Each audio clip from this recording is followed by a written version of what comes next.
Здравствуйте, друзья! В эфире Геоэнергетика Инфо. С вами Радекин Максим и сегодняшний мой собеседник Александр Фролов. Здравствуйте! Здравствуйте, здравствуйте. Три мирных плана сценария для рынков газа и СПГ. Конфликт на Украине и исход мирных переговоров будут иметь долгосрочные последствия для мирового газового рынка и газовых отношений России и Европы, считают аналитики Wood Mackenzie.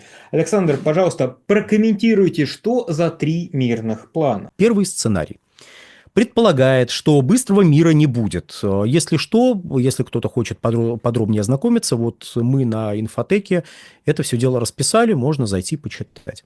В таком случае Европе стоит ждать длительного периода высоких цен на газ, а России – усиление санкций и дополнительных ограничений уже на экспорт СПГ.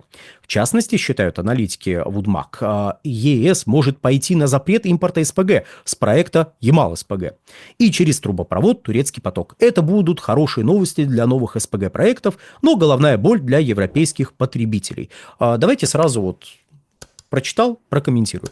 На мой взгляд, такого рода развитие событий является весьма вероятным, то есть не то, что неизбежным, но весьма вероятным, по крайней мере, в той части, которая касается, что быстрого мира не будет. И Евросоюз взял курс на усиление санкционного давления. Обратите внимание, что даже если мы будем серьезно воспринимать риторику сторон, то риторика Соединенных Штатов стала мягче. То есть готовность к диалогу, давайте обсуждать, давайте сделки заключать. Не то чтобы стоит переоценивать готовность к заключению сделок, готовность к заключению разумных, взаимовыгодных сделок. Но все-таки хотя бы позиция некая смягчилась, вот готовность к диалогу появилась. У Европы даже такого нет. Европа к диалогу не готова, европейские чиновники, наоборот, рассказывают, при том, как бы их ни звали. Меняются одни, приходят другие. Они говорят ровно то же самое, что говорили предыдущие. Поэтому какая бы там говорящая голова ни появлялась, в какой бы стране, эта говорящая голова начинает говорить ровно то же, что говорила предыдущая говорящая голова. Говорят они следующее, что надо снижать зависимость от России, ни в коем случае нельзя повышать зависимость от России, зависимость от российских энергоносителей – это ужасно, снижение спроса на газ – это очень хорошо, потому что это позволило нам избавиться от страшной зависимости, когда нам могли доставить любое количество газа в любое количество, в любое время, когда нам этот газ понадобился. В общем, ужасная зависимость. Наконец мы от нее избавились, ура! И надо дальше на Россию давить санкциями, вводить ограничения на закупку энергоносителей. В этом плане мы упираемся действительно в следующую ситуацию. В 2025 году избытка предложения ждать уже не стоит. То есть какие-то проекты, которые могли изменить ход событий на мировом рынке, они появятся позже. Но с 26 года и по 28 теперь уже год действительно может быть избыток предложения на мировом рынке, в первую очередь сжиженного природного газа. И котировки могут обвалиться, то есть может возникнуть кризис перепроизводства. Если этот кризис возникает, то будет он бить в первую очередь по новым проектам, будет он снижать привлекательность закупок как раз по новым проектам. Так что такого рода развитие событий сбрасывать со счетов нельзя, но в то же время действительно это будет большой удар по европейским потребителям, потому что такого рода ограничения даже в условиях кризиса перепроизводства неминуемо ударят по вашим потребителям, потому что кризис-то пройдет. Притом пройдет за 2-3 года. А значит, может возникнуть дефицит, а значит, возникнет, кстати, недофинансированность в энергетической сфере, которая косвенным образом ударит по ряду смежных отраслей. Такое уже просто бывало в 2019-2020 году, в том числе в Европе. И с одной стороны, дешевые энергоносители, может быть, появятся, а с другой стороны, в какой-то момент эти дешевые энергоносители перестанут быть дешевыми, недофинансированность энергетической отрасли окажет воздействие на смежные отрасли, которые в том числе, представители которых располагаются в странах Европы. Поэтому удар по экономике в любом случае будет нанесен. А если с упреждением принять ограничения на российские СПГ-проекты, то, или тем более на закупку газа по турецкому потоку, то, извините, подвиньтесь, но это может привести к тому, что у вас возникнет дефицит. То есть, если будет фальстарт, то будет дефицит. Дефицит – высокие цены. Высокие цены – дальнейшее сокращение потребления. Потому что единственная причина, почему сокращается потребление в Европейском Союзе, это не какие-то разумные действия, это обвал спроса из-за высоких цен. То есть высокие цены, и люди просто не могут себе позволить этот самый газ.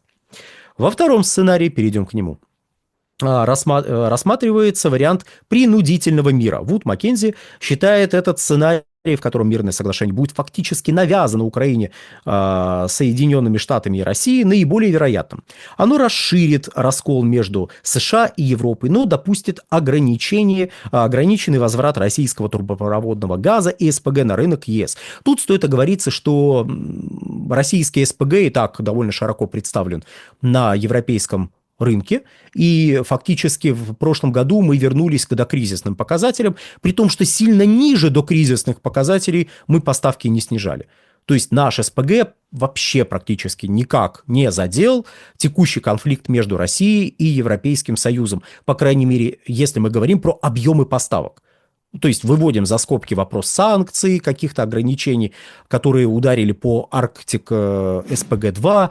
Вот говорим только об уровне поставок. Вообще ничего не изменилось по большому счету. Ну а в прошлом году еще и выросли немножечко поставки. Россия на втором месте по поставкам СПГ в Европейском Союзе. Да, после Соединенных Штатов, конечно же, да.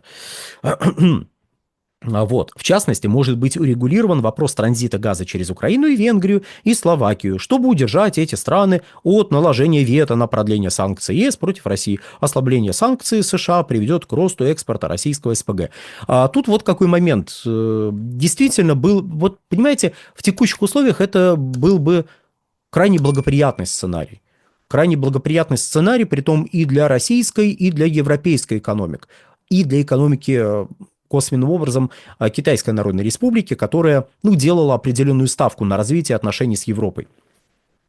В плане как с Европой, как крупным рынком сбыта.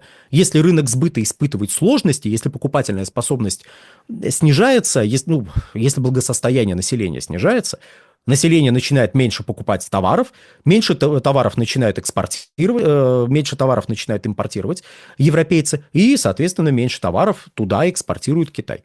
Вот.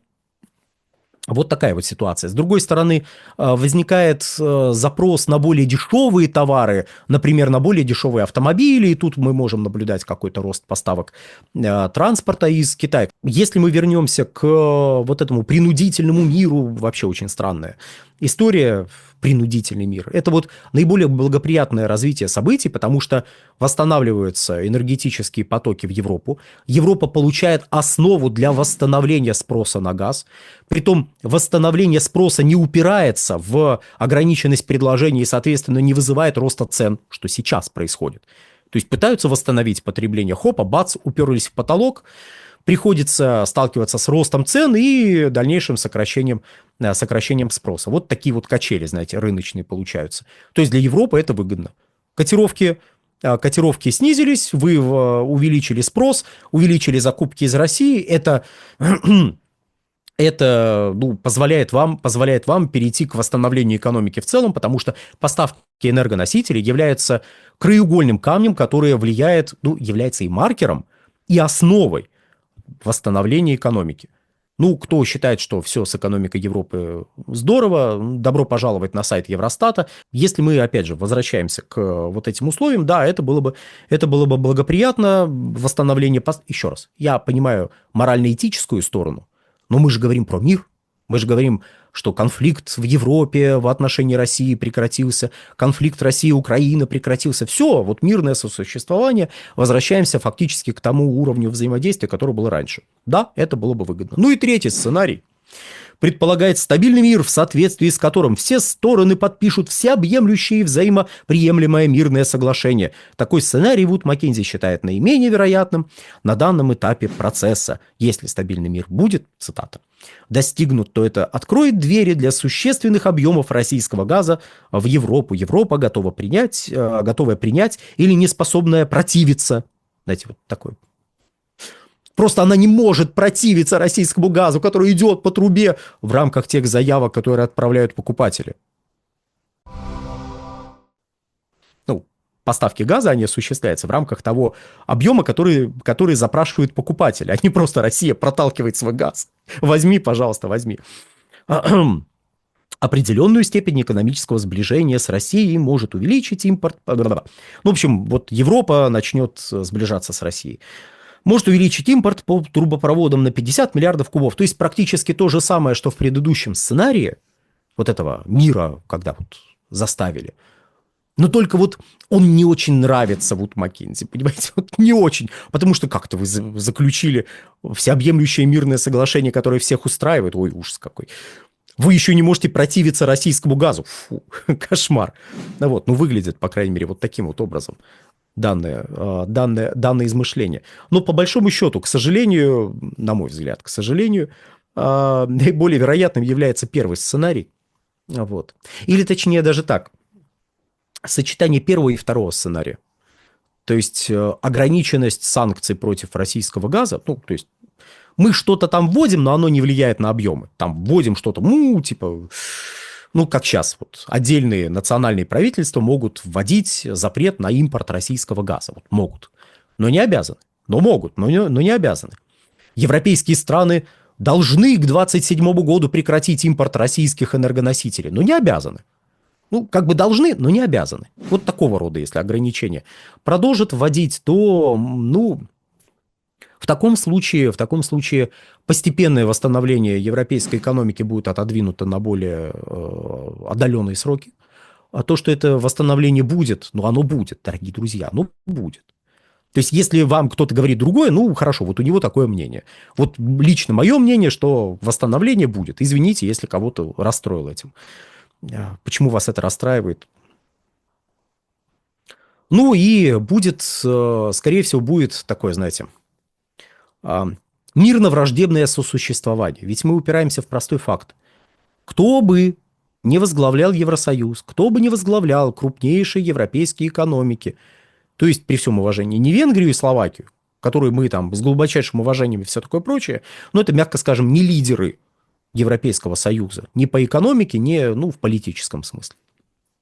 Кто бы не возглавлял наиболее такие вот важные, ключевые страны Европейского Союза, кто бы не возглавлял Еврокомиссию, кто бы не был вот этим еврокомиссарами, они делают все одно и то же. Они говорят одно и то же. Они следуют одной и той же линии. По крайней мере, если мы говорим про взаимоотношения с Российской Федерацией. Другое дело, есть ряд экономических ограничений, которые не позволяют развернуться этим деятелям во всю ширь. Начать вводить санкции направо и налево, вводить все возможные ограничения, например, на СПГ. Но если возникнут предпосылки, например, будет кризис перепроизводства, тут можно рискнуть и ввести запрет на импорт российского газа вообще. Из серии, так все равно же газ есть, все равно привезут. Да по низким ценам. Ну, правда, кстати, когда введете эти ограничения, цены перестанут быть такими низкими. Но, с другой стороны, тем, кто будет этот газ везти, наверное, такое положение вещей будет... Знаете, как оно будет им приятно, потому что, ну, то вы деньги бы теряли, а так вы их терять не будете. Красота, феноменальная красота.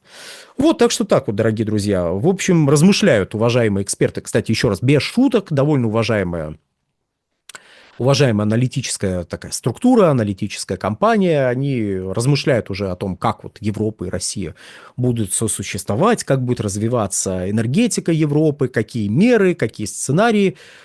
Было бы, конечно, неплохо, чтобы все это перешло от такого рода размышлений к мирным соглашениям. Но, правда, европейцы могут сказать, мы ни с кем не ссорились. Мы же... Какие мирные соглашения? Чтобы было мирное соглашение, нужно, чтобы было какое-то, ну, не мирное до этого постановление. А у нас ни мирных постановлений никаких нету. У нас просто санкции. Мы просто избавляемся от зависимости от ненадежного поставщика. 40% поставлял нам газа, очень ненадежный поставщик. Пока газ поставлял, все было нормально. Ой, очень ненадежный поставщик, просто просто ужас. А как только перестал поставлять, что-то все посыпалось. Ну, по крайней мере, если верить самим европейцам. Так выглядит этот сценарий. На самом деле, несколько сложнее в реальной действительности, но это ладно. Это мы, как оно там в реальной действительности, мы периодически в наших роликах рассказываем, повторяться сейчас не будем. Поэтому на сегодня, дорогие друзья, все. Всего хорошего.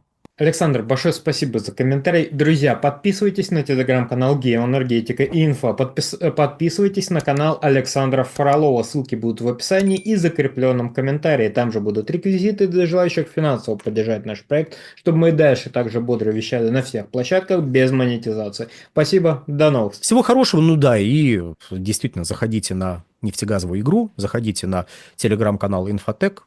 На сегодня все. Всего хорошего.